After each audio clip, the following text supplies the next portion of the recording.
All right, welcome back. Good afternoon, good evening, good morning, wherever you are in the world.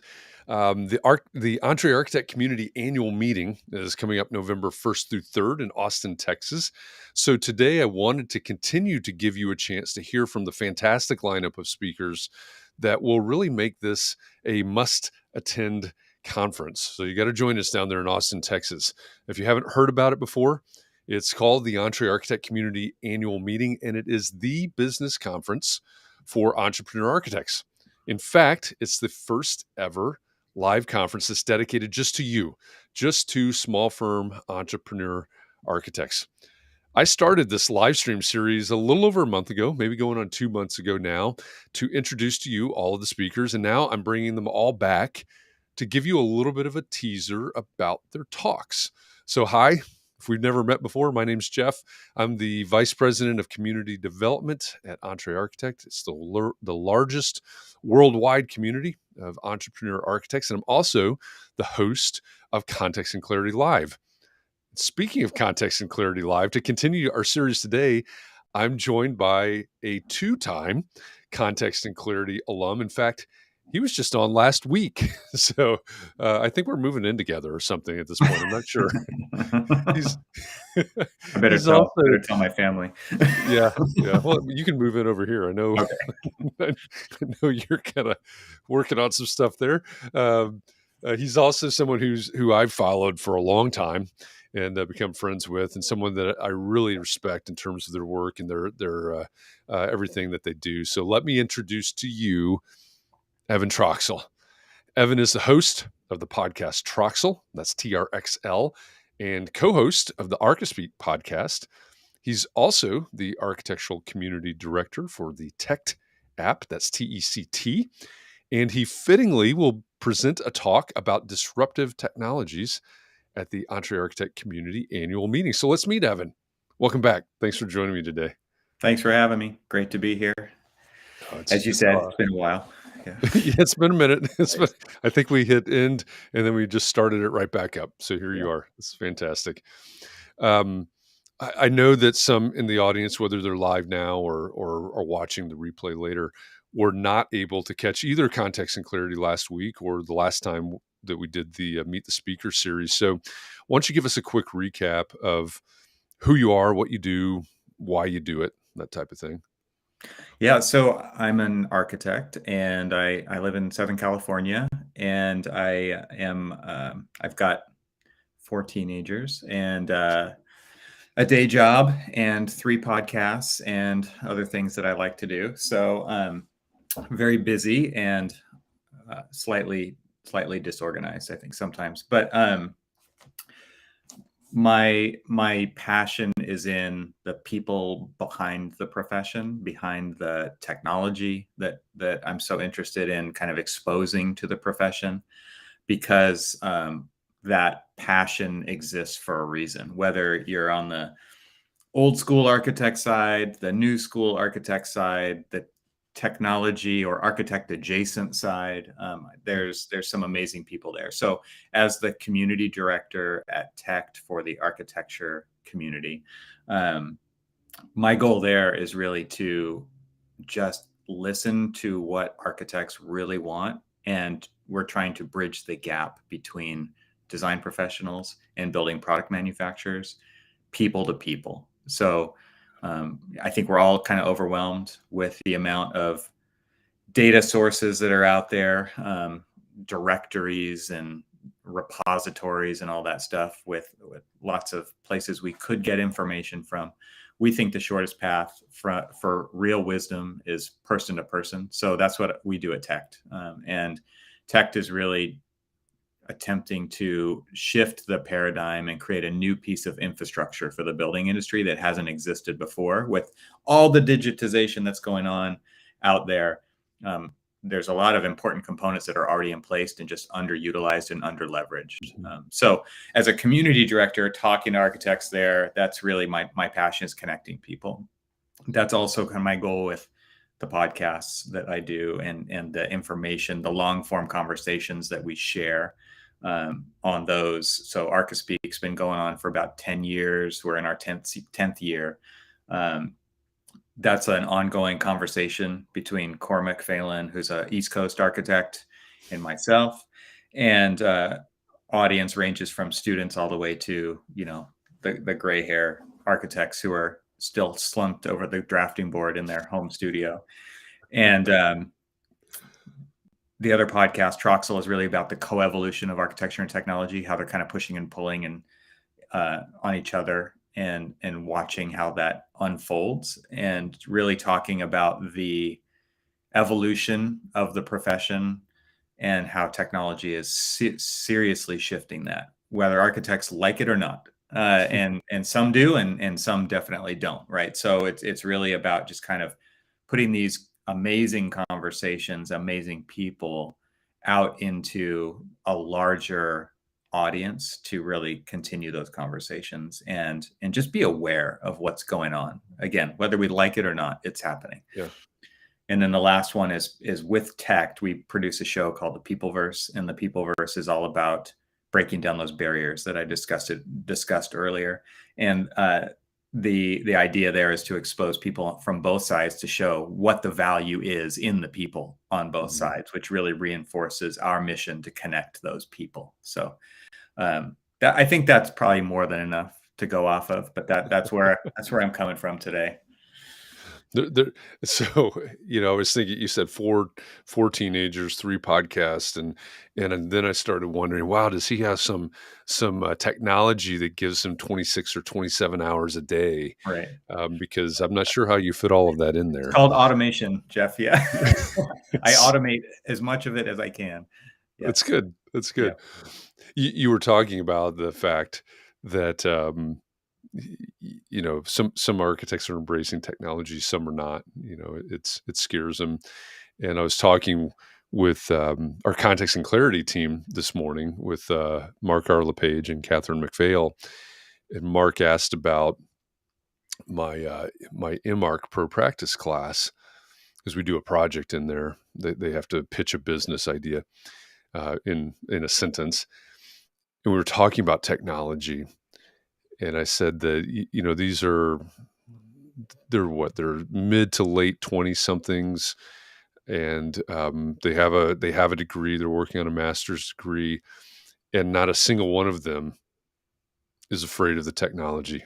Yeah. And when I tell them something like what you just said, they say, they wonder why. Why are some architects afraid of this technology? Of course, they're digital natives.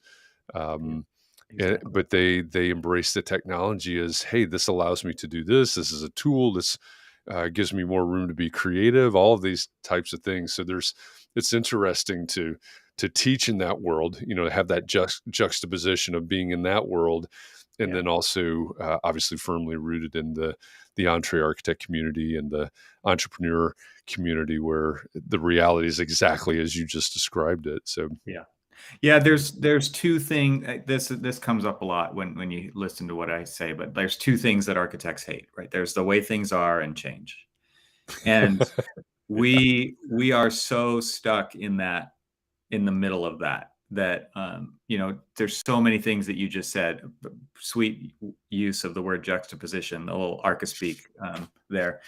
But the idea that digital natives are coming, and they are a larger percentage of the profession than non-digital natives. The wave yeah, is here. The tides yeah, are turning. And to your point about, I don't know if scared is the right word. There is fear there. I do think that this is yeah. kind of an evolutionary, like, fear of different, not just that Right, it's right. tech, right? It's just different, whatever it is. So um, that is definitely a thing that when you say they don't even understand it, like, wait till Mhm. they get into a firm and have to deal with that, right? Like Right.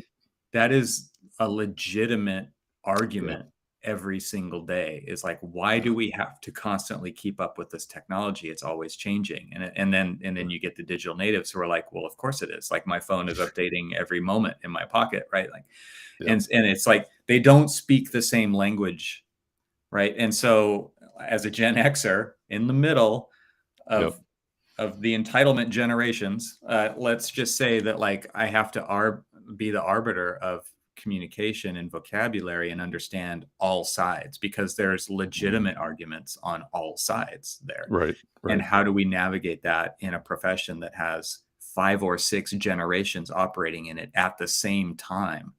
Yeah. Right. So Fascinating time. that is the landscape that we are dealing with. And it is hard for people to get a perspective that is not their own, and without having been in it for a while. So Right. have not worked together yet, right? Or they're just starting to, the youngest and the oldest generations, right? They haven't had to deal with each other. So as soon as they do, it's like, what the heck's going on here, right? And it's such a different point of view, such a Yeah. different perspective, such a different upbringing, such a different set of experiences.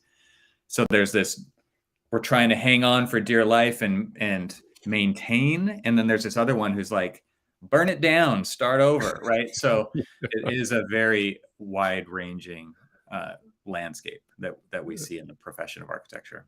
Yeah, yeah, it definitely is. Jefferson has popped in via LinkedIn over there. Good morning, Jefferson. Glad you're joining us. Just a note for Jefferson and anybody else out there: it does not appear that our stream to Facebook is working at this moment. So if you know anybody that's over on Facebook saying, "Hey, where's this conversation with Evan happening?" Please just point them over to LinkedIn or YouTube. Probably the two easiest, most common places to find us. But glad to have you in the house. I've got two West Coasters with me here in the Midwest at this point. We're talking with Evan Troxel right now because Evan will be one of the speakers at the EntreArchitect Community Annual Meeting, the conference just for small firm entrepreneur architects. It's coming up. It's less than a month out at this point in Austin, Texas, November 1st through 3rd. And Evan has been here in this series about a month and a half ago, maybe, to kind of introduce himself. And today we're going to give a little bit of a teaser about what he's going to say in Austin. So you mentioned the fact, Evan, that there are two things that architects hate: that the way things are and change.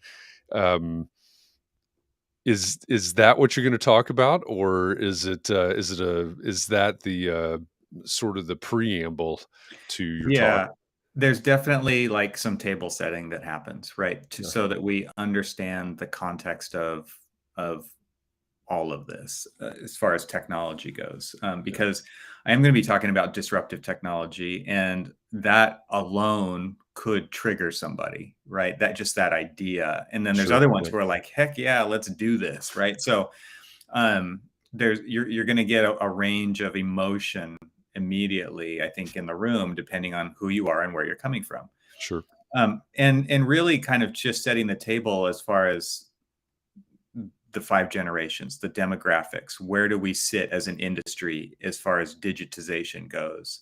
Um, how do we approach problem solving now versus how we have before? right, And that's really where a lot of the technology comes in, which is like, there's a lot of inefficiencies. There's a lot of competition out there from adjacent industries within the industry itself, as far as technology adoption and what the benefits of that are versus not.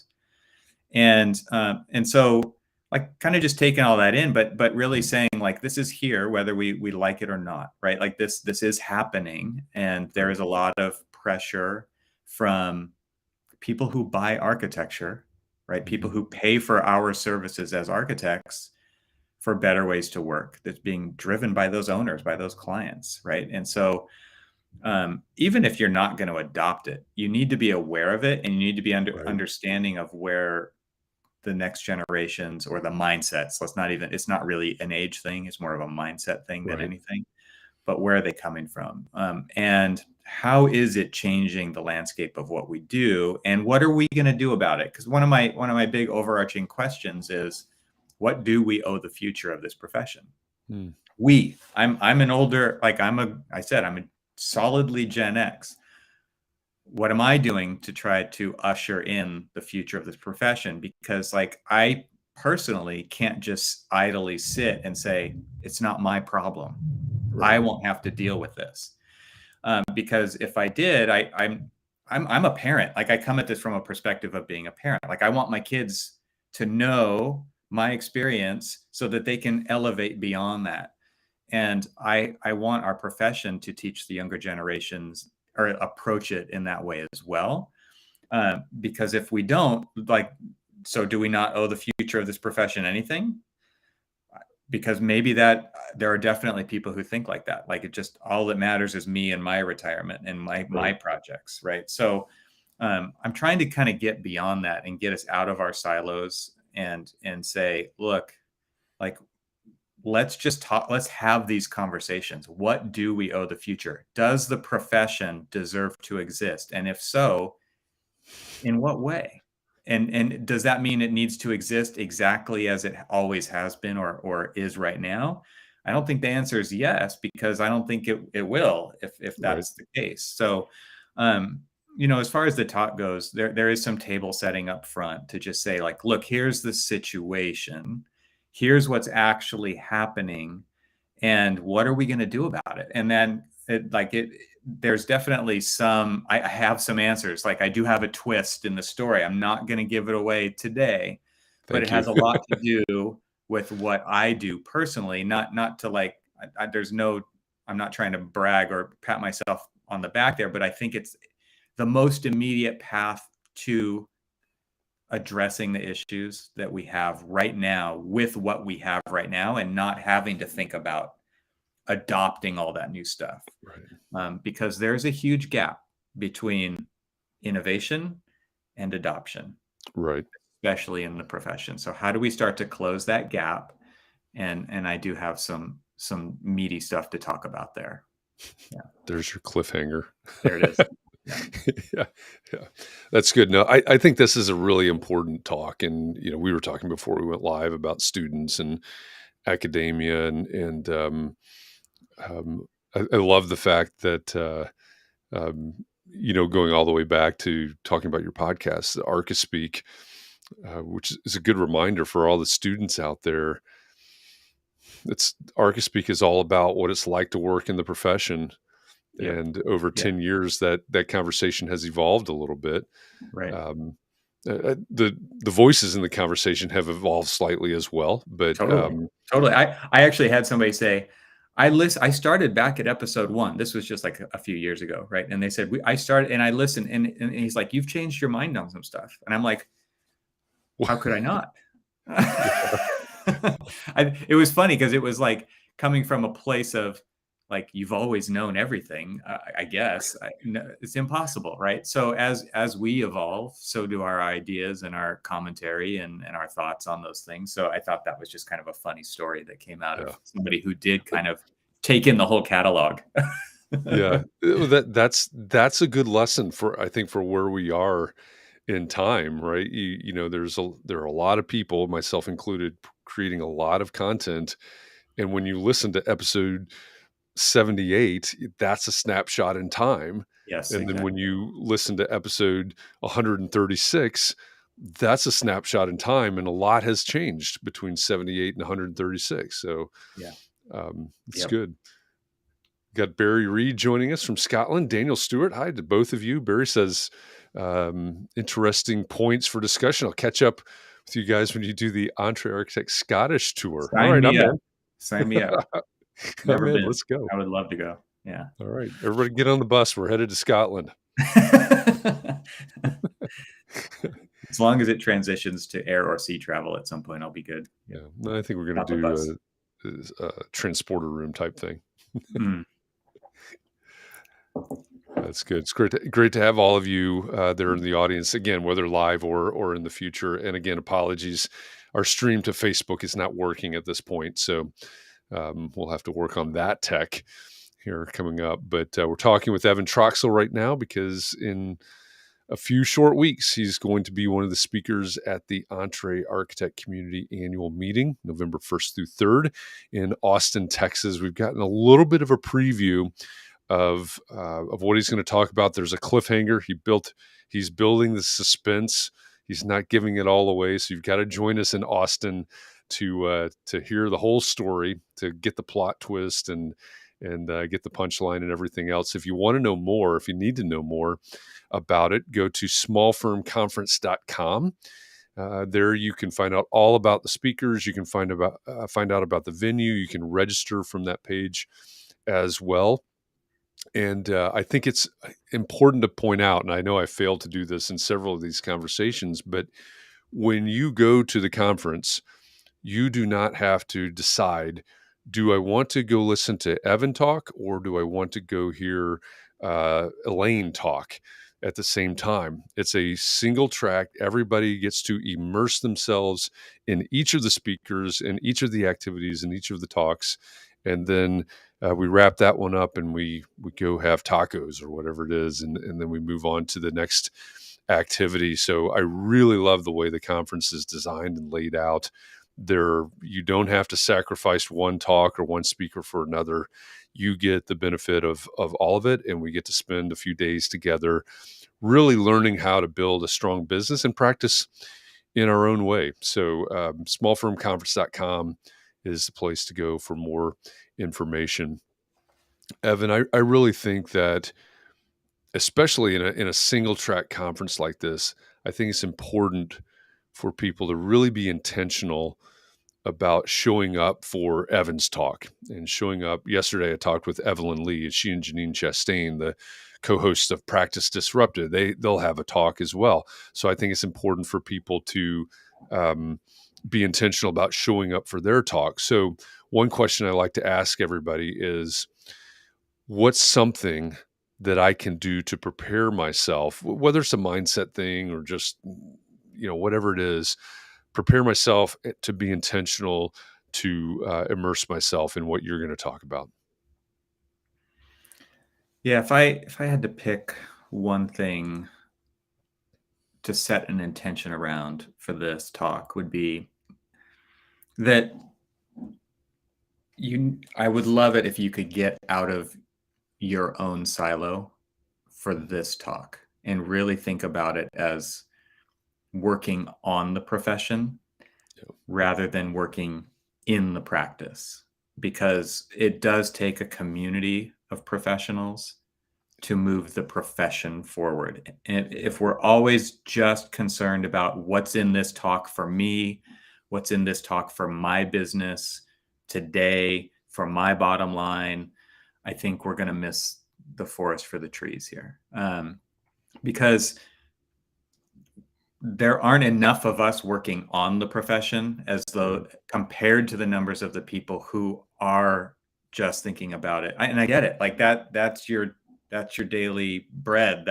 You've got to make that machine work.